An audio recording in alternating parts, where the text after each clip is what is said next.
So guys, we are starting the third unit of physical geography, fundamentals of physical geography, NCERT book, class 11. I have already discussed chapter 2 in my earlier videos. Please check those videos also. So let's begin. What do you imagine about the nature of the earth? Do you imagine it to be a solid ball like cricket ball, or a hollow ball with a thick cover of rocks, that is lithosphere? Have you ever seen photographs of or images of a volcanic eruption on the television screen? Can you recollect the emergence of hot molten lava, dust, smoke, fire and magma flowing out of the volcanic crater? The interior of the earth can be understood only by indirect evidences, as neither anyone has nor anyone can reach the interior of the earth. The configuration of the surface of the earth is largely a product of the processes operating in the interior of the earth. Exogenic as well as endogenic processes are constantly shaping the landscape. A proper understanding of the physiographic character of a region remains incomplete if the effects of endogenic processes are ignored. Human life is largely influenced by the physiography of the region. Therefore, it is necessary that one gets acquainted with the forces that influence landscape development. To understand why the earth shakes or how a tsunami wave is generated, it is necessary that we know certain details of the interior of the earth. In the previous chapter, we have noted that the earth-forming materials have been distributed in the form of layers, from crust to core. It is interesting to know how scientists have gathered information about these layers and what are the characteristics of each of these layers. This is exactly what this chapter deals with. Sources of information about the interior. The Earth radius is 6,370 km. Earth का radius 6,370 km है.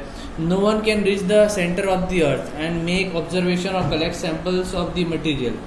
तो इतना बड़ा अगर radius है तो कोई भी सेंटर में पहुंच नहीं सकता और ऑब्जर्वेशन या सैंपल्स वगैरह कलेक्ट नहीं कर सकता मटेरियल का.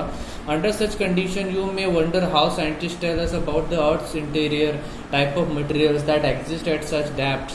Most of our knowledge about the interior of the earth is largely based on estimates and inferences. तो आपको वंडर करते हो कि किस तरह से साइंटिस्ट को पता चल जाता है कि सेंटर में कैसा मटेरियल है. तो ये बात आपको जाननी जरूरी है कि साइंटिस्ट जो है वो सिर्फ अंदाज़ा लगाते हैं, एस्टिमेट्स लगाते हैं, इंटरफेरेंसेस कुछ के बेस पर जो है ये हम लोग को बताते हैं साइंटिस्ट लोग कि ऐसा है वैसा है. और कुछ सोर्सेज भी हैं इसके, उन सोर्सेज के बेस पर भी बताते हैं. तो जो पार्ट है that A part of information is obtained through direct observation and analysis of material. So direct sources क्या हैं?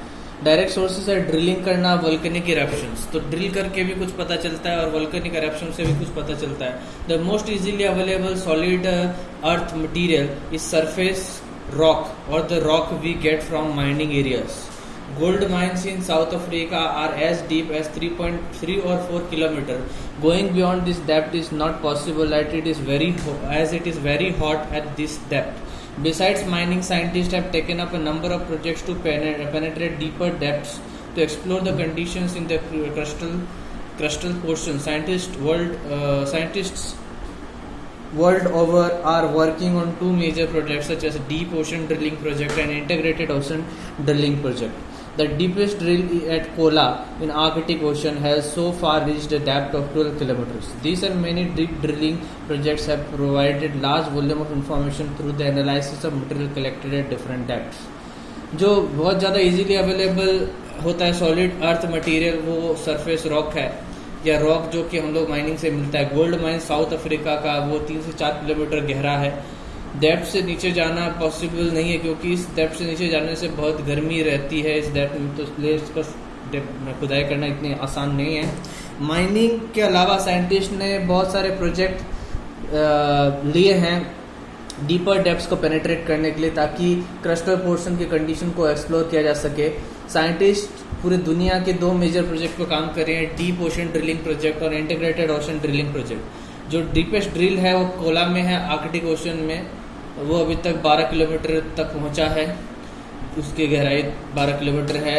और बहुत सारे डीप प्रोजेक्ट जो हैं वो बहुत सारा इंफॉर्मेशन देते हैं, मटेरियल्स इंफॉर्मेशन देते हैं मटेरियल्स के एनालिसिस के जरिए से, जो अलग अलग डेप्थ पर मिले हैं उन मटेरियल्स के एनालिसिस से बहुत इंफॉर्मेशन मिलता है कि जो इंटीरियर है, ये पृथ्वी का इंटीरियर किस तरह का है उसके बारे में इंफॉर्मेशन मिलता है। तो वॉल्केनिक इरप्शन दूसरा डायरेक्ट सोर्स है जिससे इंफॉर्मेशन मिलता है। वॉल्केनिक इरप्शन जो है, volcanic eruption forms another source of obtaining direct information as and when that molten material magma is thrown onto the surface of the earth during volcanic eruption. It becomes available for laboratory analysis. However, it is difficult to ascertain the depth of the source of such magma. तो क्या बताया गया है कि volcanic eruption जो है दूसरा source बनाता है डायरेक्ट इन्फॉर्मेशन लेने का। जब भी मॉल्टन मटेरियल मैग्मा जो है उसको वो निकलता है सरफेस से वॉल्केनिक इरप्शन के दौरान, तो वो लेबोरेटरी एनालिसिस के लिए अवेलेबल हो जाता है। ये डिफ़िकल्ट होता है एसरटेन करना डेप्थ कितना है, कितना गहराई से ऐसे मैग्मा जो है निकल के आए हैं, उसके सोर्स के बारे में पता लगाना बहुत डिफ़िकल्ट हो जाता है। लेकिन हाँ, एनालिसिस से कुछ इन्फॉर्मेशन तो मिलता ही है। इनडायरेक्ट सोर्सेज की बात करी जाए तो analysis of properties of matter indirectly provides information about the interior. We know through the mining activity that temperature and pressure increase with the increasing distance from the surface towards the interior in deeper depths. हम लोग ये जानते हैं, जो भी हम लोग अगर ज़्यादा डीप में जाएंगे तो टेम्परेचर और प्रेशर बढ़ जाता है डिस्टेंस बढ़ने से। तो moreover it is also known that the density of material also increase with depth. यानी जितना गहरा आप जाएंगे उतना ज़्यादा डेंसिटी बढ़ेगा सामान का, मटेरियल का जो भी मिलेगा वहाँ पर। ये possible, it is possible to find the rate of change of this, it is possible to find the rate of change of this characteristics knowing the total thickness of the earth. Scientist have estimated the value of temperature, pressure and density of material at different depths. तो ये possible होएगा कि बदलाव को निकाल पाना, इन विशेषताओं के बदलाव के रेट को निकाल पाना, अगर हम लोगों को थिकनेस पता है, टोटल थिकनेस जाने तो साइंटिस्ट जो है वो टोटल थिकनेस को जानकर साइंटिस्ट ने टेम्परेचर के वैल्यू, जो एस्टिमेटेड टेम्परेचर वैल्यू और प्रेशर के और डेंसिटी के वैल्यू को भी एस्टिमेट किया है, मतलब एक पता लगाया, एस्टिमेट लगाया कि अलग अलग गहराई पर कितना अलग अलग टेम्परेचर, प्रेशर या डेंसिटी होगा। The details of this characteristics with reference to each layer of the interior are discuss later in this chapter. Another source, दूसरा सोर्स क्या है इन्फॉर्मेशन का, वो है meteors. Another source of information are the meteors that at times reach the earth. However, it may be noted that material that becomes available for analysis from meteors is not from the interior of the earth. That material and the structure observed in the meteor are similar to that of the earth. They are solid bodies developed out of material same as or similar to our planet. Hence, this becomes yet another source of information about the interior of the earth. जो दूसरा source है information का वो meteor, जो कि कई जगह अर्थ पर गिरते हैं। हाँ, ये स्पेस से गिरते हैं, ये इंटीरियर से नहीं मिलते, लेकिन इनके मटेरियल और जो स्ट्रक्चर है, जो मटेरियल्स में निकलते हैं वो अर्थ के जैसे ही होते हैं। ये सॉलिड बॉडीज होते हैं जो कि मटेरियल से, ऐसे मटेरियल से बनते हैं जो हमारे प्लैनेट के जैसे ही हैं, वैसे मटेरियल से बनते हैं। तो ये इंफॉर्मेशन का सोर्स बन जाता है एक तरह से अर्थ के इंटीरियर का। तीसरा सोर्स है ग्रेविटेशन, मैग्नेटिक फील्ड और seismic activity. The gravitation force G is not same at different latitudes on the surface. It is greater near the poles, less at the equator. This is because of the distance from the center at the equator being greater than that at the poles. Gravitation force जो है वो एक ही same नहीं है अलग अलग latitudes में surface के। ये पोल्स पर बहुत ज़्यादा है ग्रेविटेशनल फोर्स और इक्वेटर पर कम है। ये इसीलिए कि सेंटर पर, यानी जो इक्वेटर है उसका डिस्टेंस, जो इक्वेटर पे जो डिस्टेंस होता है, सेंटर से इक्वेटर का जो डिस्टेंस होता है वो ज़्यादा होता है पोल्स के मुकाबले में। तो इस वजह से वहाँ पर ग्रेविटेशनल पावर कम होती है, ग्रेविटेशनल फोर्स कम होती है, जबकि पोल्स में ग्रेविटेशनल फोर्स बहुत ज़्यादा होती है। The gravity value also differs according to the mass of material.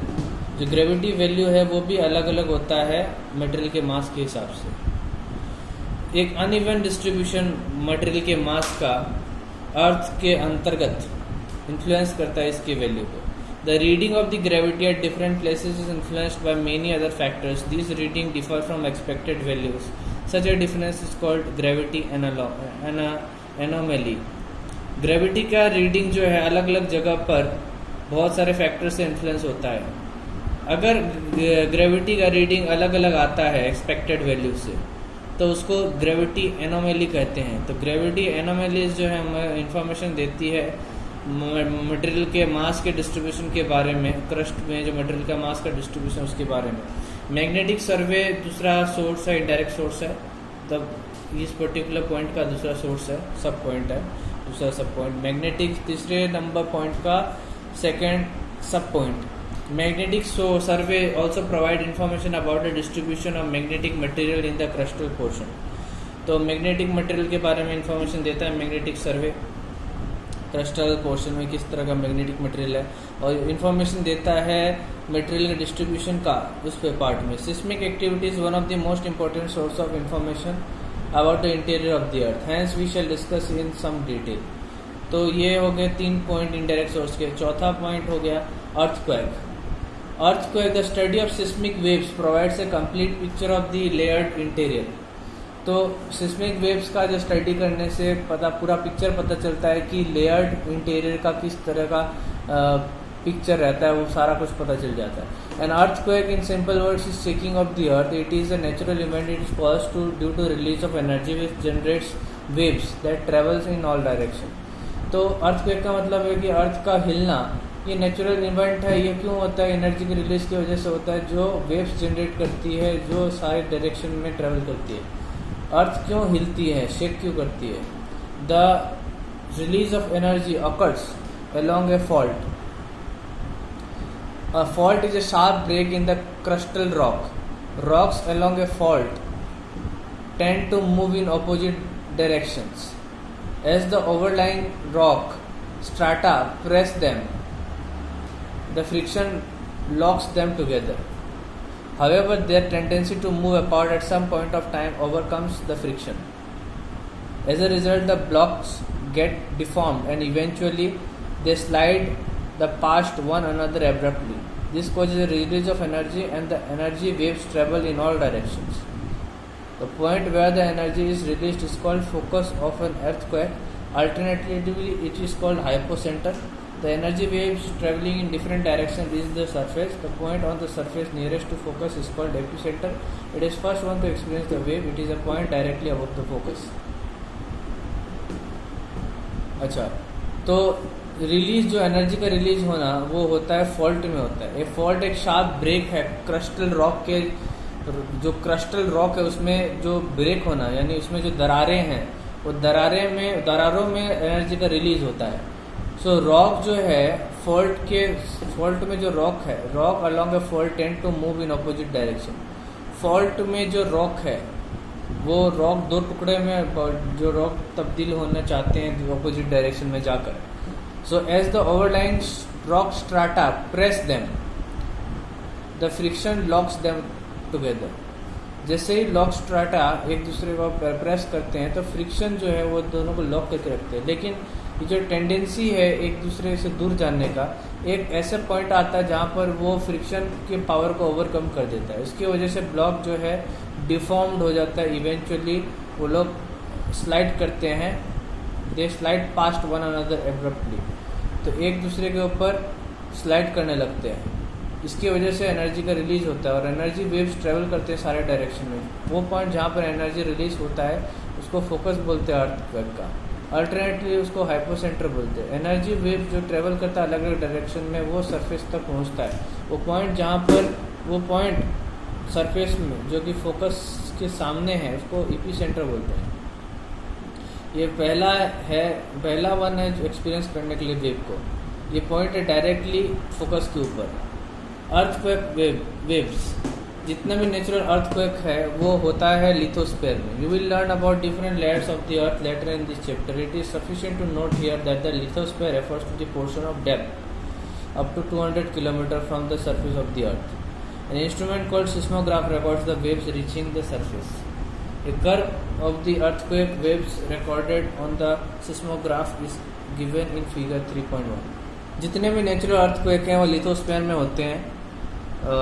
ये सफिशिएंट है जानना कि लिथोस्फीयर का मतलब वो पोर्शन, गहराई का वो पोर्शन जो कि 200 किलोमीटर है अर्थ के सरफेस से।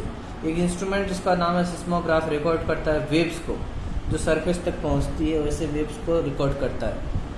एक कर्व अर्थक्वेक का कर्व वेव जो है वो रिकॉर्ड किया गया है 3.1 में, आपको किताब में मिल जाएगा पेज नंबर 23 में।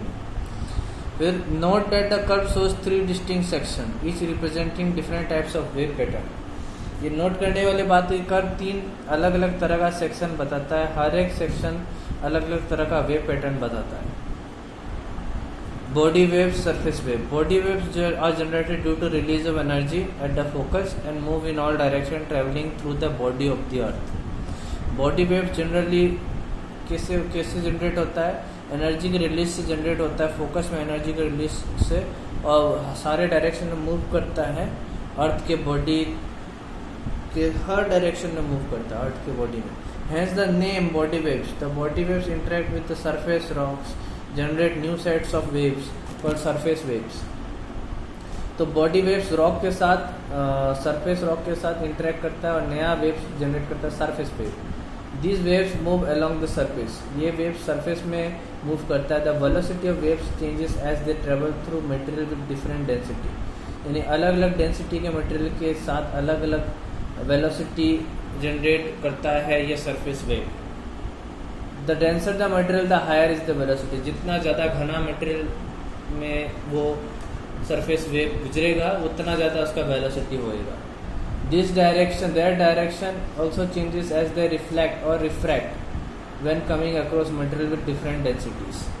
यानी उनका डायरेक्शन भी बदलता है जब वो लोग रिफ्लेक्ट करते हैं, रिफ्रैक्ट करते हैं, जब अलग अलग डेंसिटी के मटेरियल के साथ वो लोग कांटेक्ट में आते हैं। There are 2 types of body waves, they are called P waves and S waves. P waves move faster and are first to arrive at the surface. तो पी वेव्स और एस वेव 2 बॉडी वेव्स है। P waves faster होते हैं, पहले waves होते हैं, body waves होते हैं जो सरफेस पर आते हैं, तो उसको प्राइमरी वेव्स भी कहते हैं। The P waves are similar to sound waves. P wave sound waves के जैसे ही हैं। They travel through gases, liquid and solid materials. P waves जो है वो सॉलिड, गैसेस, लिक्विड मटेरियल्स के जरिए से भी ट्रेवल करता है।